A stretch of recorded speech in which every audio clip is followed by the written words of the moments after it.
Good morning to all. Today we are discussing clipping of polygons.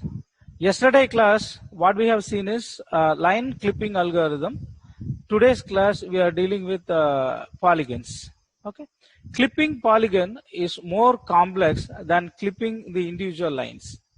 What is the problem is, if you look at these three pictures, this rectangle is referring to viewport.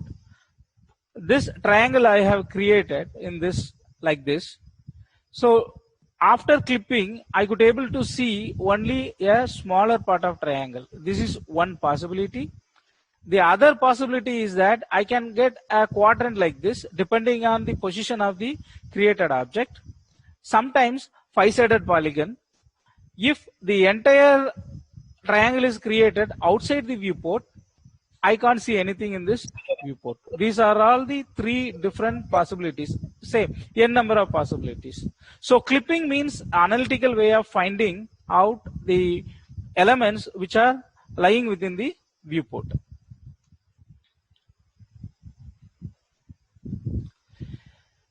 So this is little difficult. Okay, this diagram, I wanted to tell you the world coordinate system and local coordinate system here itself, so that the last slide, once again, I need to explain that.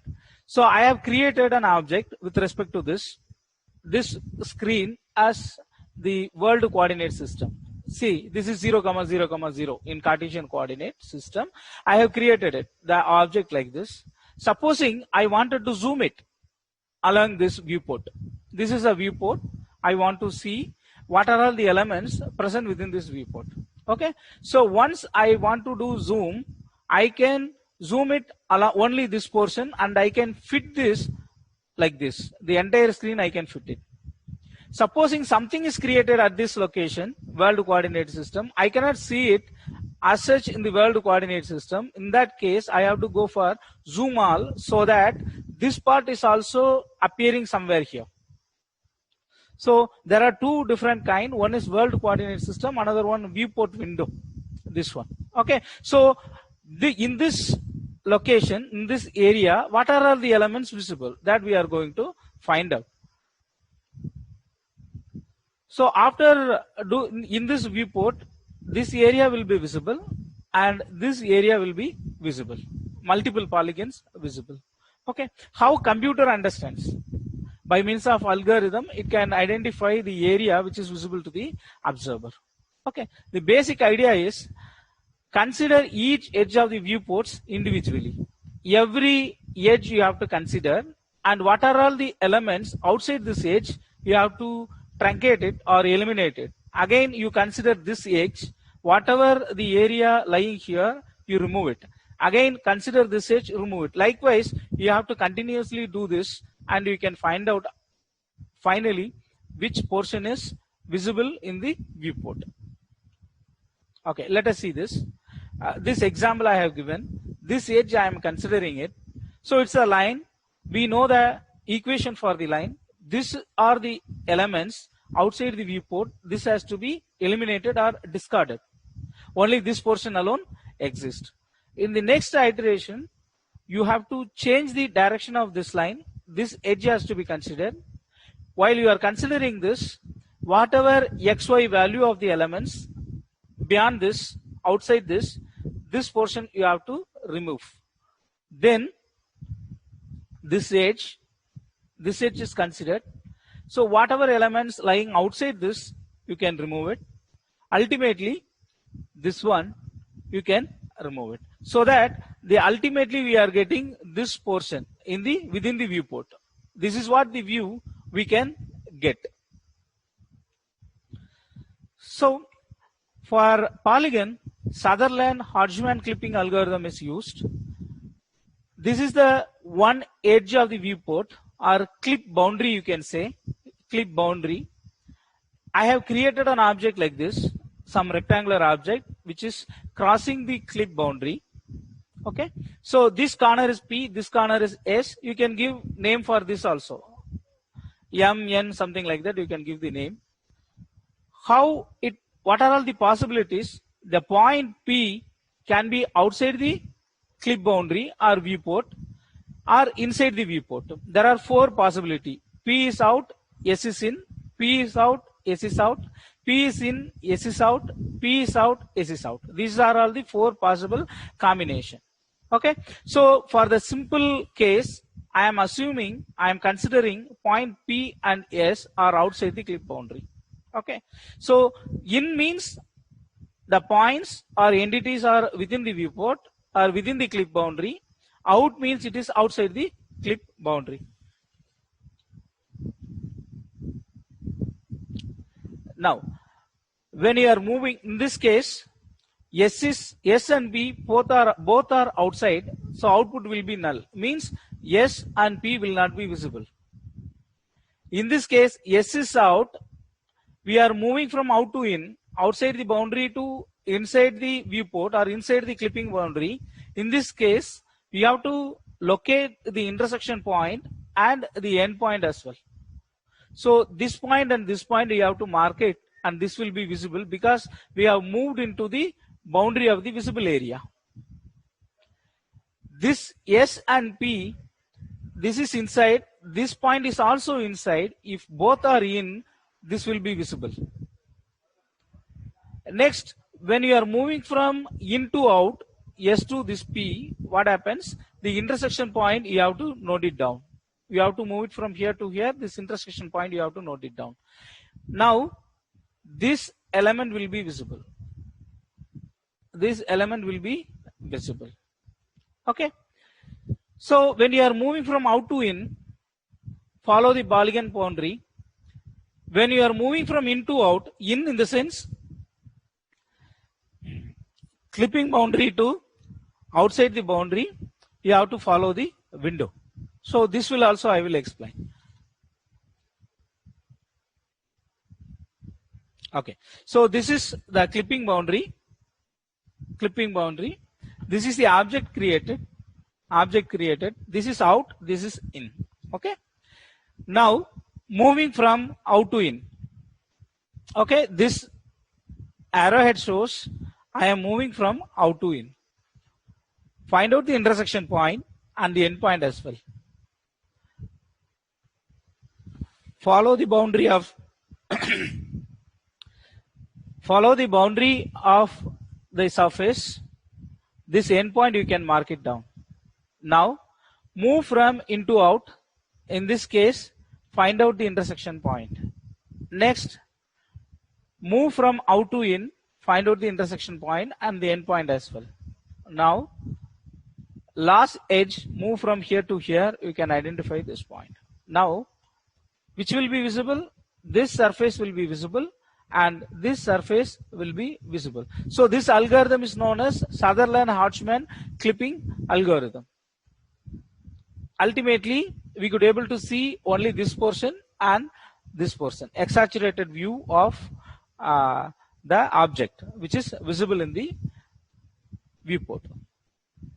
So Sutherland-Hodgman clipping algorithm, I am applying to multiple component. So this is the clipping area. The object created is given. This is the object created or surface created.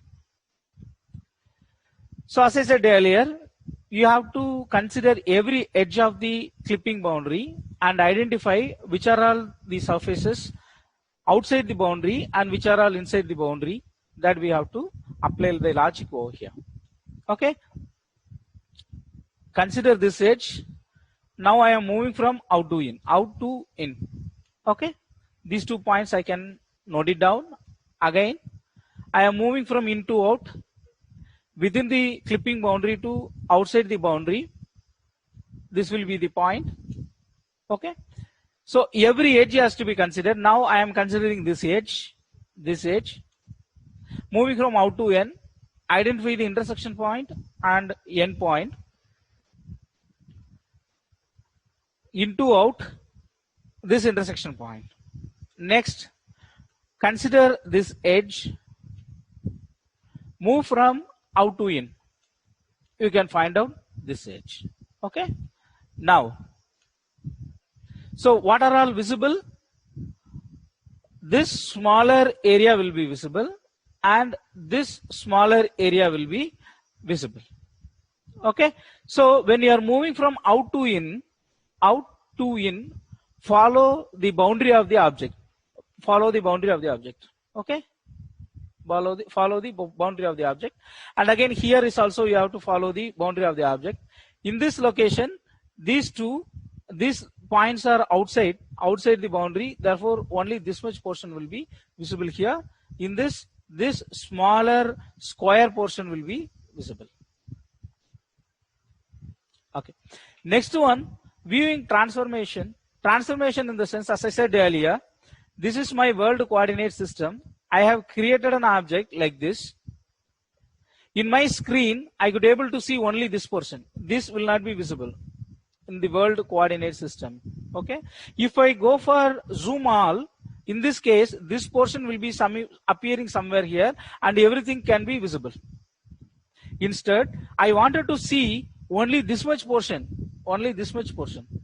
In this case, this portion alone will be exaggerated or zoomed out, and I can see this portion throughout my screen. Okay. Coordinate with respect to this is known as viewports, and with respect to this is known as world coordinate system. Okay. So window, or otherwise they are saying window defines what to appear, viewport defines where to display. So if the created picture is greater, very big in size, greater than the world coordinate system, if you choose the viewport, everything will be visible. If you want to find out the minute data, smaller portion you want to exaggerate, you can choose this one. This will be shown throughout the screen. Okay. So viewing transformation is defined as the mapping of the window, means modeling coordinates, to viewport coordinates is device coordinate, is also known as viewport coordinate, is a 2D viewing transformation. You can transfer the world coordinate system to the viewport coordinate system. This is known as viewing transformation. Visual effects, zooming, successfully mapping different sized windows on a fixed sized viewport is known as zooming. Panning is moving, panning operation, moving a fixed size window across the various objects in the scene. Panning means moving. So now we are entering into review question session. What is clipping? You type your answer here in the chat box. Okay, I will answer the question one by one. I am seeing a lot of questions here.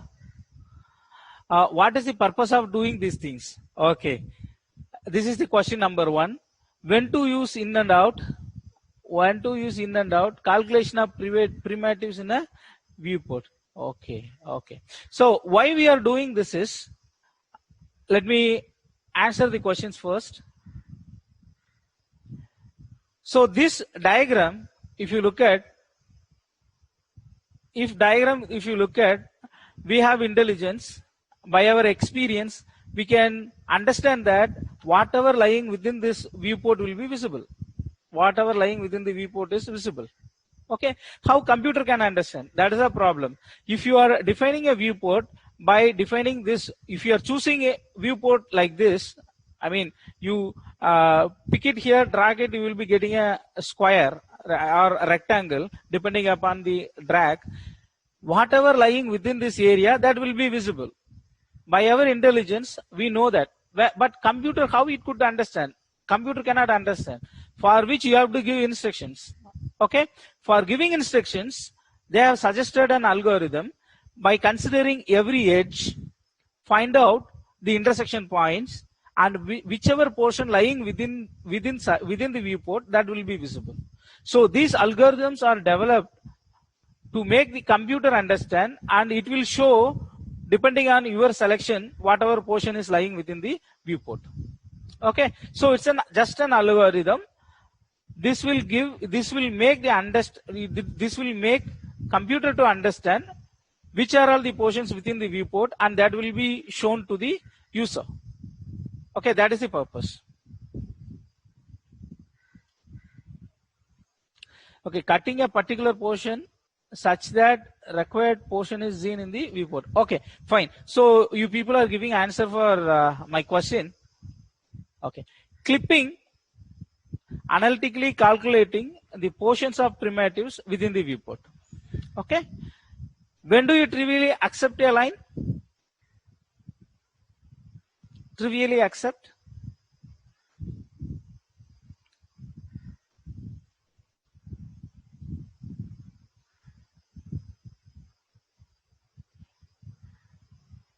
Yeah, when both the ends are within the viewport. Okay,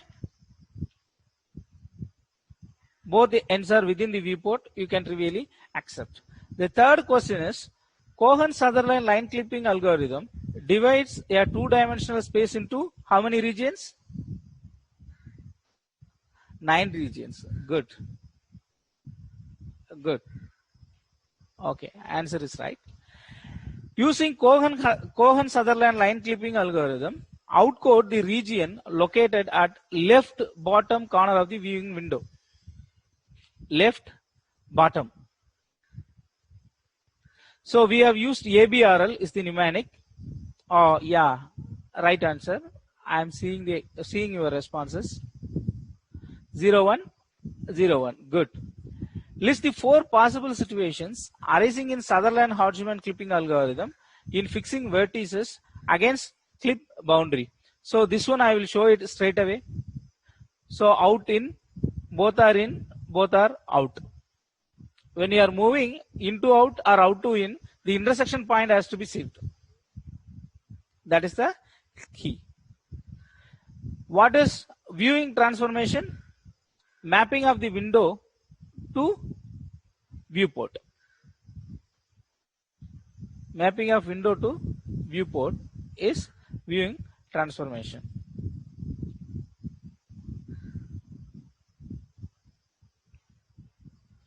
So this session ends by now.